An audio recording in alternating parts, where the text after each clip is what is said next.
Сәлеметсіздер ме, құрметті оқушылар, сіздермен бірге зейін онлайн. Бүгін біз өтетін тақырыбымыз бізде электромагниттік тербелістер мен толқындар. Бұл тақырыпта біз электростатика және де магнетизм тақырыбын бірге қосып өтетін боламыз. Яғни электромагниттік тербелістер дегеніміз не? Ол бізде заряд, ток күші және де кернеудің өзгерісін білдіретін шаманы біз электромагниттік тербелістер деп атаймыз. Ал электрлік тербелмелі контур ол бізде электр конденсатор және де катушкадан тұратын тұйық тізбекті атайды. Ол бізде мынандай болады суреті. Ашық болады. Мынау бізде конденсаторымыз, ал мынау біздің катушкамыз. Енді бізде осы электромагниттік тербелістер мен толқындар тақырыбындағы ең алғашқы формуламыз және де ең білу керек нәрсе ол бізде Томсон формуласы. Томсон формуласы ол бізде Т тең 2π түбір астында LC болып келеді. Томсон ТТ деп жатталыныр и все. Бұл жақта барлық шама бізге таныс. L деген индуктивтілік, S деген бізде сыйымдылығымыз. Енді осы Томсон формуласынан өлшем бірлігі бұның кәдімгі обычный секунд. Т деген бізде период, кәдімгі өзіміздің кәдімгі периодымыз. Томсон формуласы Т деп жатталыныр. Енді циклдік жиілік, оның формуласы бізде омега тең 2π түбір астында. 2π қысқарып кетеді қазір. 1 бөлінген LC түбір астында деген формуласы бар. Енді бұл формула бізде қалай шықты? Бізде Т-ның мәні қандай еді? Омега тең 2π бөлінген Т деген формуламыз бар ғой. Дәл осы мәнді алып келеміз да, мына Т-ны орнына қойып. Бұл кезде бізде қандай кетеді? Т тең болады менде 2π бөлімде омегаға, я. Сонда 2π бөлімде омега тең болды нешеге? 2π түбір астында L бөлінген С. 2π мен 2π-ның мәні қысқарады. 1 бөлінген омега тең болады LC түбір астында. Енді омеганың мәнін табу үшін не істейміз? Екі жақты да бірге бөліп тастаймыз. Тең болады. Сонда омега тең 1 бөлінген LC түбір бәріне ортақ болып кетеді. Енді қарайық, дәл осы формула мінекей, ол циклдік жиілік деп аталынады. Келесі айтатын нәрсем, менде 3 жағдай болады. Ток үшін, кернеу және электр қозғаушы күші. Осы 3 мән. Так, бір формуланы жазып көрсетейін. Формула теңдеу. Im көбейлген косинус болып жазыла тұрсын қазірше. Омега Т. Если фаза берілсе, плюс фиді қосып қойсақ болады. У максимум көбейлген косинус омега Т плюс фи. И максимум көбейлген косинус омега Т плюс фи. Если ол фидің мәні берілсе ғана қосасыңдар, берілмесе оны қосып қажет жоқ. В основном негізі бізде жай ғана қоспайды көбінесе. Ол кезде уже мынандай болады, просто Im косинус альфа көбейлген омега Т. Тура осы мәнде болады. Мынандай у максимум көбейлген косинус омега Т тең и максимум көбейлген косинус омега Т мәнімен жазылады. Енді қарайық, бұл жақта бұл формулалар қалай шықты, неге бұндай болып кетті, Бұл енді негізі жаттау керек нәрсеміз. Бұл бізде мына формуладан шыққан. X тең, X максимум көбейтілген косинус омега Т деген бар еді ғой. Яғни, бұны сендер орын ауыстыруға да пайдалана берсеңдер болады. Токқа, кернеу, электр қозғаушы күшіне және де тағы да басқа мәндерге қолдануымызға болады. Яғни, бұл мән бізде қалай шығады? Мысалға, бізде мына формула бар ғой. Фарадей заңы кеше ғана өткен. Дәл осы формуладан, если мен F-тен туынды алатын болсам, оның мәні қандай еді менде? F-тің мәні менде BS косинус фи деп алайын бұл жақта. Альфа, фи без разницы бұл жерде, Фи деген бұл жерде фаза. Фазаның мәні бізде омега көбейтілген Т-ға тең.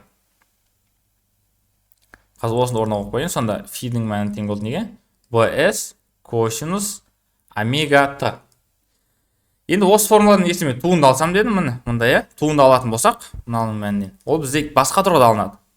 Математикадағы туынды сияқты алынбайды. Бұл жағдай бізде омеганың мәні алдына шығып кетеді. F-тің мәні уже бір рет туындасаң, ол Eге тең кетеді. Eге тең. Омега көбейтеміз BS көбейтілген косинустың туындысы менде синус. Бұл жақта омега Т бөліскенде қайтадан жазылады. Мінекей, дәл осы формула болады.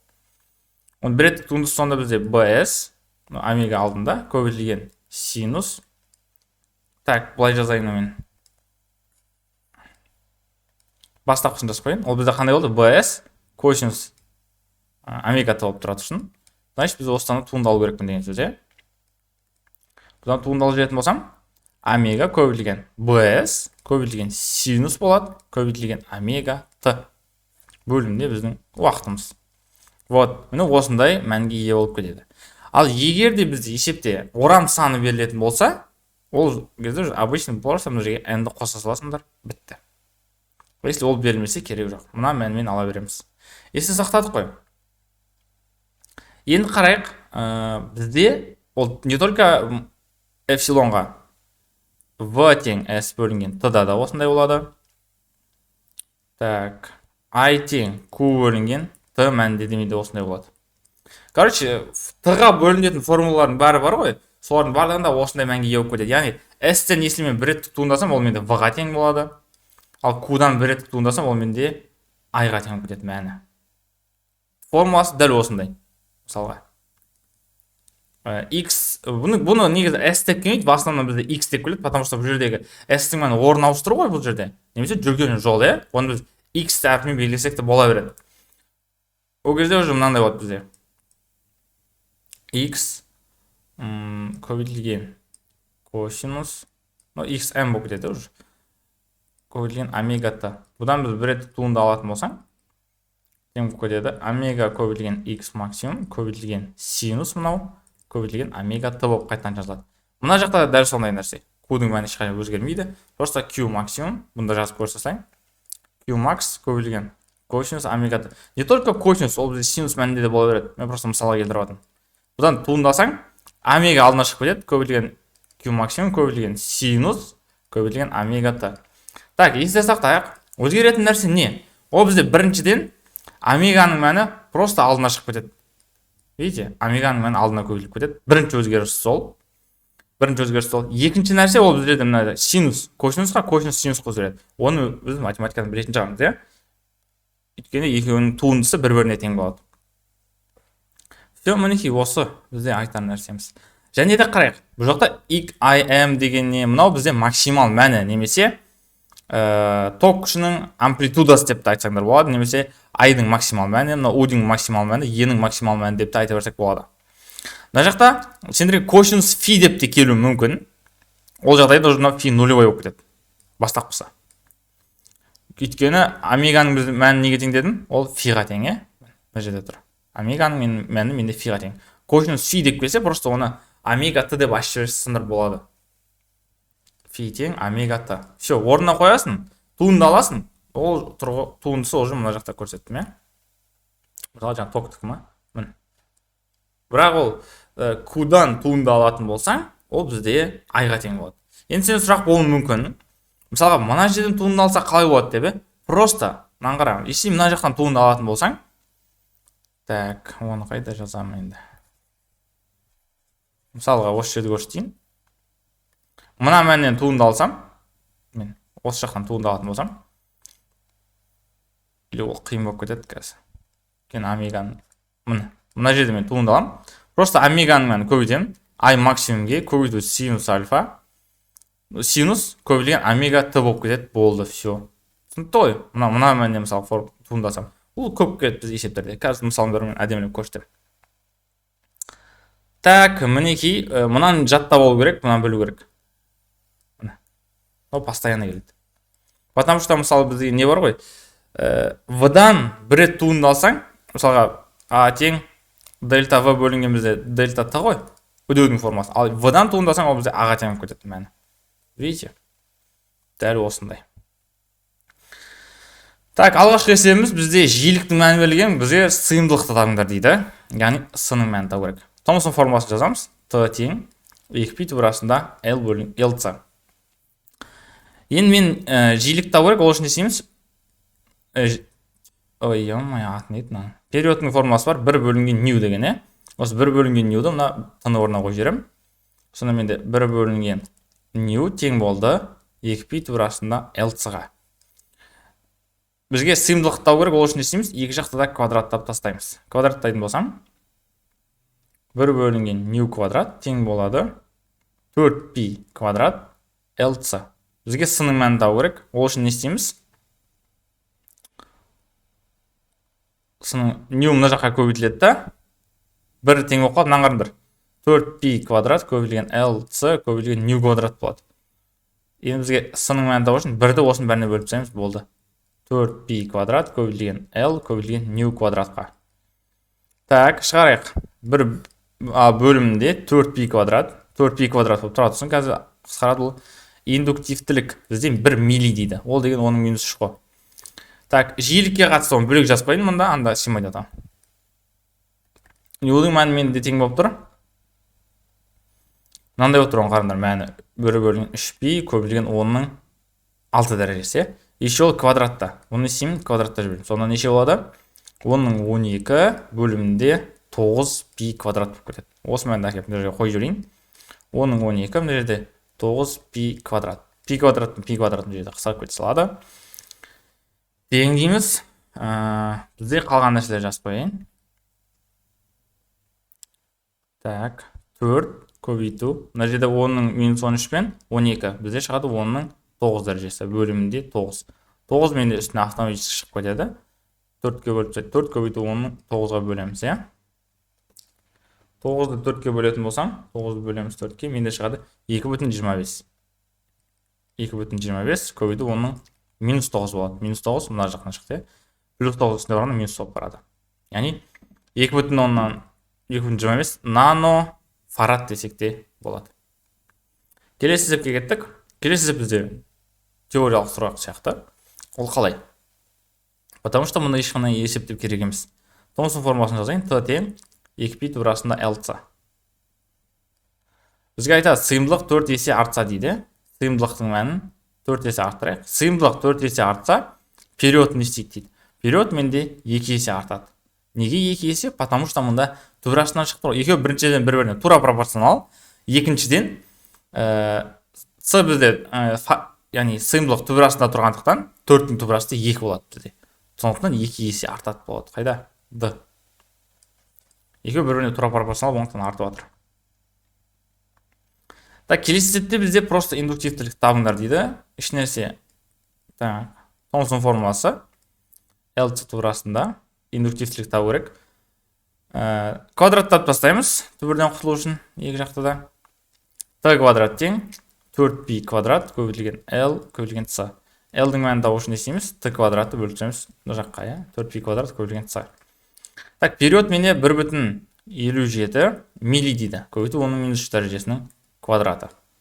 Бөлімінде пи-дің мәнін біз 10 деп алсам бола ма екен? Негізі 10 деп ала беретін едік. Бірақ олай айтсам, есептің вариантына келмей қалуы мүмкін. Негізі оның квадраты бізде 10-ға жақын. Менде шығады 9,8 шығады негізі. Жарайды, 10 деп ала тұрайын қазірше. Если болмай жатса, қайтадан істеп көреміз. С 2,5 микро дейді. Ол 2,5 көбейту 10-ның минус 6 дәрежесі тең. 1 квадрат 1,57-ні көбейтемін 1,57-ге менде шығады 2,5 деп алайын.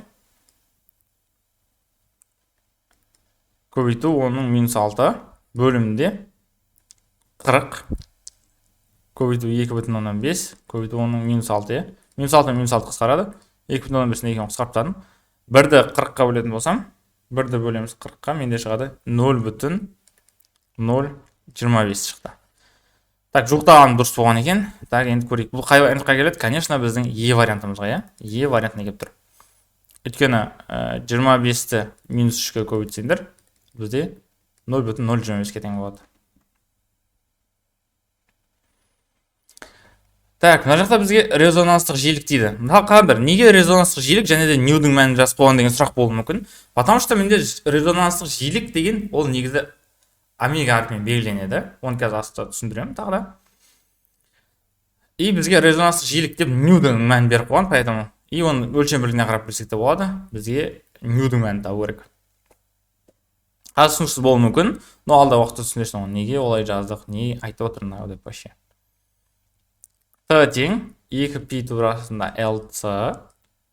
Так. Ньюдің Т-ның орнына не аламыз? 1 бөлінген ньюді, е? Тең 2π турасында LC. Квадраттап тастаймыз түбірден құтылу үшін екі жақты да. 1 бөлінген нью квадрат тең болады 4π квадрат L көбейтілген c-ға. Бізде жиілікті табу керек.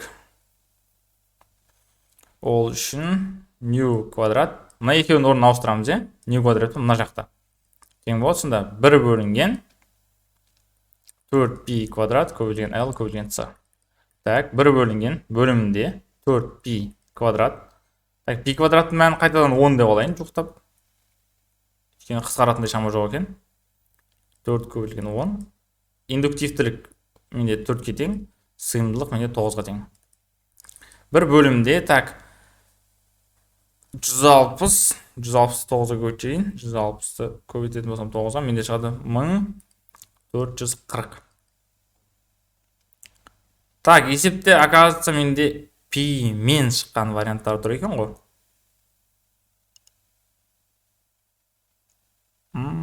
Писіз. Пидің мәнін мен не деп алдым? Так, пиді қараңдар. Пи квадрат болып тұра берсін өз күйінде. Пи квадрат болатын болса, мына жақтан не өшеді менде? 0 өшіп берсем болды. Потому что оның мәнін 10 деп алдым мен жоқтап, е? Сонда 144 болады. 144 пи квадрат. Бұны түбірашын алатын болсақ, осылай болмайды. Түбірашына шығарғанда бізде ол нешеге тең болады? 1 бөлінген 12 пи. Міне. 1 бөлінген 12 пи деген D вариантында тұр екен. Келесі есепке кеттік. Бізде просто формуланы сұрап жатыр. Бұл жақта еще жиіліктің мәнін беріп қойған екен. Т тең 2 пи турасында L-цымыз. Т-ның орнына не аламыз? 1 бөлінген нью. Ол қайдан шықты деген болсындар, ол периодтың формуласы ғой бізде. Оны білетін шығармыз, е? Так, 2 пи L-цы турасында. Так, квадраттап тастаймыз барлық жақта. 1 бөлінген нью квадрат тең болады 4 пи квадрат L-цы. Бізге индуктивтілік танықтау керек. Ол үшін 1 тең 4 пи квадрат көбейтілген L көбейтілген C көбейтілген нью квадратымыз. L-дің мәнін табатын болсам, 1 бөлінген 4 пи квадрат көбейтілген L көбейтілген C көбейтілген нью квадратқа тең болады, е? Енді бұл қай вариантына келіп тұр? Конечно, бұл менде B вариантына келеді, е? Ол қалай дейтін болсаңдар, бұл жақта бізге четкий ответін берген жоқ. Мынаны қараңдар. Бұл жерде жақшаның сыртына сыны шығарып жіберейін. Ішіне не қалды? Менде 4 пи квадрат көбейтілген нью квадрат. Екеуі де квадраттық мән. Так что бұны былай жаза салды просто. Квадратын сыртына шығарып жіберді. Соны ішіне не қалады? 2 пи көбейтілген нью қалды квадратында. Вот, осы мән осыдан шығады. Яғни B варианты дұрыс. Келесісіне кеттік. Вот, міне келесіде уже бізде кішкене қиындау есеп. Бізге Q-дің теңдеуі берілген. Q-дің бір реттік туындысы менде I-ға тең, е? И бізге айтады, ток күшін табыңдар деп тұр ғой. Ток күші. I-дің мәнін менде вообще табу керек. Табайық, кеттік. I тең Q бөлінген T. Q-дің бір реттік туындысы менде I-ға тең болады. Сонда Q-дің мәні нешеге тең болып тұр менде? 14 көбейту 10-ның минус 9 көбейтілген косинус көбейтілген 10-ның квадратында пи Т. Осыдан туынды алып жіберейік. Туынды алатын болсам қалай болады? Так, мен астына жазып қойым былайша. Мынау менде Q максимум болып тұр. Көбейтілген косинус омега Т. Омеганың мәні мынау болып тұр, мен қараңдар. 10-ның квадраты пи. Түсінікті ғой? Омеганың мәні 10-ның квадратында пи болып тұр. Туынды алғанда не істейміз дедік? Мынау алдына түсіп кетеді бізде, е? Формуласын тағы бір рет жазып қойым жерге. Қалай болатын қазір? Омега көбейтілген Q максимум көбейтілген синус болып кетеді. Көбейтілген омега Т болады. Енді астына мәндерін жазып шығамын қайтадан. Омеганың мәні 10-ның квадраты көбейтілген пиге тең болды. Ал Q максимумның мәні ол мынау. Ол 14 көбейту 10-ның минус 9 дәрежесі көбейтеміз синус. Мына жақта омега Т-ның мәні қайтадан жазамыз? 12 квадрат, 10-ның квадраты пи Т деп. Так, мына жақта неше шығады менде? 10-ның 2 мен 10-ның минус 9 қысқарады да. 14 көбейту 10-ның минус 7 көбейтілген синус. Мына жақта неше болады? Бұлай жақша алып қойын. Т-ның мәні бізде қараңдар 0,01 секундта берілді. Т-ның мәні 0,01. Ол деген нешеге тең? 10 көбейту 10-ның минус 2 ғой. Сонда 10-ның квадратында пи көбейту 10-ның минус 2 болады. Минус 2 мен минус 2 жойылады да, сонда неше шығатынды? 14 көбейту 10-ның минус 7 дәрежесі көбейтілген синус пиге тең болды. Ал синус пидің мәні бізде 0-ге тең, е? Синус пидің мәні 0-ге тең. Сонда 14 көбейту 10-ның минус 7 көбейтілген 0, менде жауап 0 шығады осыдан. Түсінікті ғой? Так, бұл жақта алған нәрсеміз косинустың мәні синусқа айналып кетті. Екінші түсінбей қалсаң, қазір қайтадан айтқа айналдырып шығарып көр. Не істедік? Басын айтам. Бізде теңдеу берілді ненің зарядтың. Зарядтың бір рет туындаса мен ток күшіне тең болатынын білем. Поэтому мен зарядтан бір рет туынды алып жердім. Неге сүйене? Яғни жаңа жоғарыда үйреткен формулаға байланысты. Теңдеуге, иә? Мына мәнді алдым да. Орнына қойып жердім, болды.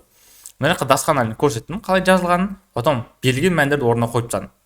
Яғни омеганың мәнін жазып қойдым, бұл жерде ол 10-ның квадраты көбейтілген пи. 10-ның квадратына тең деп ойлап қалмаңдар. Ол 10-ның квадратында пиге тең. Түсінікті ғой? Потом туынды алдым. Мен мына жақта. Енді қараңдар, если бізде пидің мәні, если ол мына жақта тұратын болса, синус пи болып қалды ғой. Синус пидің мәні жақта 180 мен аласыңдар. Синус 180 0-ге тең, е? Ал мына жақтағы мән ол бізде 3,14 пен тұрады. Оны пи таса кетті онда. Пи жазылай. Ну, без разницы бәрібір 0 шығады. Пидің мәні. Келесі есепке кеттік. Дәл сондай сияқты бұл есепті шығармас бұрын, қазір сен бит өзің паузаға қой да, осыны өзің шығарып көр қазір. Бүйтіп сен. Міне. Паузаға қой. Енді өзің шығарып көр. Молодец, паузаға қойсан, енді көрсетейін қалай шығатын. Енді тексерем, сен дұрыс шығардың ба, қате шығардың ба? Айдың мәні тең болады неге? Q-дің бір реттік туындысына. Q-дің мәні нешеге тең болып тұр менде? 14 көбейту 10-ның минус 3 көбейтілген синус көбейтілген 100 пи т. Бір реттік туындылам. Көрінбей тұрған болса, міне, осы жерден қайт қойда паузаға. Сосын қайттан қазір шығарып көр өзің. Кеттік. Ненің мәні екенін жазып қойын қайтадан жаққа. Бұл жерде Q максимум көбейтілген синус көбейтілген омега т болып тұр. Омеганың орны мынау. Q максимумның орны мынау. Кеттік шарайық. Так, омеганың мәні не істейді? Алдына көбейтіліп кетеді. Ол 100 пи деген ол бізде 10-ның квадраты ғой. Осылай барайын. 10-ның квадратында пи көбейтілген 14 көбейту 10-ның минус 3 синустікі косинус көбейтеміз. 100-дің квадраты пи көбейтілген т-ға. Так, бізде мына жақтан неше шығады? 14 пи көбейту 10-ның минус 1, е? Көбейтілген косинус көбейтілген 10-ның квадратында пи көбейтілген т-ның мәні нешеге тең? Бұл жақта 0,02. Ол деген нешеге тең? 2 көбейту 10-ның минус 2 дәрежесі ғой. Көбейту 10-ның минус 2 дәрежесі. Так, мына жақтан неше жақтан менде 1,14 пи. Мына екеуін көбейтіп жердім. 10-ның минус 4-ке. 1,14 косинус. Мына жақта екеуі қысқарып кетеді. Неше шығады? 2 пи. Сонда 1,14 көбейтілген пи. Косинус 2 пидің мәні менде 1-ге тең. Сонда менде шықты 1,14 пи деген жауабым шықты осылай. Дұрыс шықса молодец, құттықтаймын. Қате шықса, қайтадан артқа айналдырып дұрыстап көр. Келесіне кеттік. Енді бізде бағана үйреткен формулаларым бар ғой, мына осыларға сәйкес. Теңдеу, точнее. Мынаны қайтадан жазып қойдым, мында есептің берілген. Эпсилонның мәні берілген, ол бізде 50 көбейтілген синус көбейтілген 10-ның 3 пи т дейді. Ал бізде оның мәнін қалай жаздым бағана мен? Е тең, Е максимум көбейтілген синус көбейтілген омега т. Қайсының мәні не? Яғни 50-дің мәні максимумге тең, ал 10-ның 3 пи ол бізде омегаға тең, е? Енді есептен не сұрап тұр менде? Тербеліс амплитудасы және сызықтық жиілігі дейді. Сызықтық жиілік деген осы. Ну, омеганың мәнін айтады. Тербеліс амплитудасы. Ол деген Е максимумның мәнін білдіреді. Яғни электр қозғаушы күшінің амплитудасы деп айтсаңда да болады. Сонда сразу жазамыз. Ем-нің мәні бізде нешеге тең? 50-ге тең, 50 вольтке. Ал омеганың мәні так, жиілік. Жиілікті бізде секундтың минус 1-мен беріп тұр ғой. Так, поэтому ол бізде ньюді сұрап тұр. Нью. Жиілікті ше. Оның мәні омега тең 2 пи нью дейміз. Ньюді табатын болсақ, омега бөлінген 2 пи болады, е? Омеганың мәні неше? 10-ның 3 деген ол 1000. пи бөлімде 2 пи. Неше шығады мындан? 500. Секундтың -1 деген бізде жиіліктің несі ғой, өлшем бірлігі. Вот видите, шатастырып қойып қойған кішкене. Яғни ответ қайсысы болады? Конечно, менде С варианты, иә. Түсінікті болды деген ойдамын. Түсініксіз болса қайтадан айтып айналдырып жібер. Қайталап ал. Келесі есепте бізде дәл сондай. Тура сол ма? С вариант.